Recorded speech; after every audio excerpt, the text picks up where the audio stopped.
ICC champions trophy కీలక దశకు చేరుకుంది. రేపటి నుంచి టోర్నీలో అసలు సిస్లైన మ్యాచ్లు జరగబోతున్నాయి. అజేయంగా గ్రూప్ స్టేజ్లో టాప్లో నిలబడి టీమిండియా రేపు సెమీస్ పోర్కు సిద్ధమవుతుంది. దుబాయ్ వేదికగా జరగనున్న పోర్లో అమీతుమీ తేల్చుకోనుంది. మరోవైపు ఆస్ట్రేలియా టీం కూడా భారత్ను ఓడించి ఫైనల్కు చేరాలన్న లక్ష్యంతో బరిలోకి దిగుతుంది. బలమైన ప్రత్యర్థుల మధ్య ఐసీసీ టోర్నీ సెమీస్ జరుగుతుండటంతో రేపటి మ్యాచ్ ఎవరు గెలుస్తారన్న ఉత్కంఠ నెలకొంది.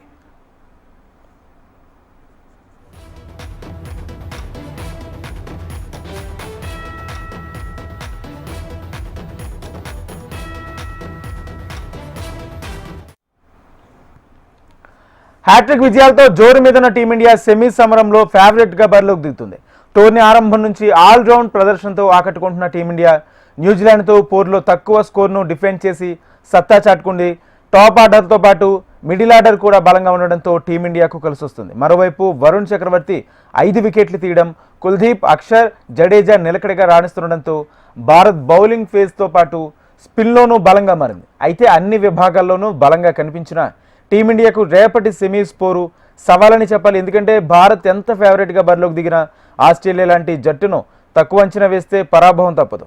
2023 వన్డే వరల్డ్ కప్లో కీలక మ్యాచ్లో ఆస్ట్రేలియా చేతిలో ఓడిన భారత్ ఈసారి ఆ తప్పు జరగకుండా వ్యూహాలు రచిస్తుంది.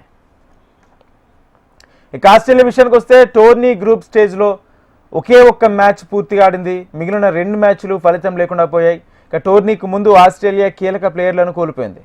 కమిన్స్, స్కాట్స్, హజిల్వుడ్ లాంటి ప్లేయర్లు టీంకు దూరమయ్యారు. దాంతో పెద్దగా అనుభవం లేని బౌలర్లతోనే బరిలోకి దిగింది కంగారూ టీం. ఇది భారత్కు అనుకూలమైన విషయమే. అయితే బ్యాటింగ్లో మాత్రం ఆస్ట్రేలియా జట్టు బలంగా ఉంది. టాప్ ఆర్డర్లో ట్రావిస్ హెడ్, మెస్గార్, మిడిల్ ఆర్డర్లో Inglis, Alex Carey, captain Steve Smith, hitter Maxwell లాంటి ఇలా అందరూ మంచి ఫామ్లో ఉన్న ప్లేయర్స్ ఉన్నారు. అంతా స్టార్ బ్యాట్స్మెన్లు ఉండడంతో భారత్కు కంగారూ బ్యాటర్లను నిలువరించడం సవాలని చెప్పాలి. ఇక ఐసీసీ వరల్డ్ కప్ టోర్నీలో 14 సార్లు భారత్ ఆస్ట్రేలియా తలపడగా 9 సార్లు ఆస్ట్రేలియా గెలిచింది.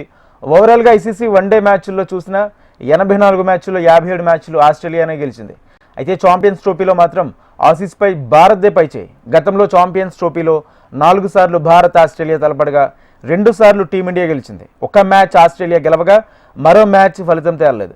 ఇక రేపు జరగబోయే దుబాయ్ పిచ్ బ్యాటింగ్కు అనుకూలంగానే పిచ్ ఫేస్కు సహకరిస్తుందని అంచనా వేస్తున్నారు. తొలి ఇన్నింగ్స్లో 250 పరుగులు చేసే అవకాశం ఉండగా చేజింగ్ టీంకు 66% గెలుపు అవకాశాలు ఉన్నట్లు తెలుస్తుంది. అయితే దీంతో టాస్ గెలిచిన టీం బౌలింగ్ ఎంచుకునే అవకాశాలు ఎక్కువగా ఉన్నాయి.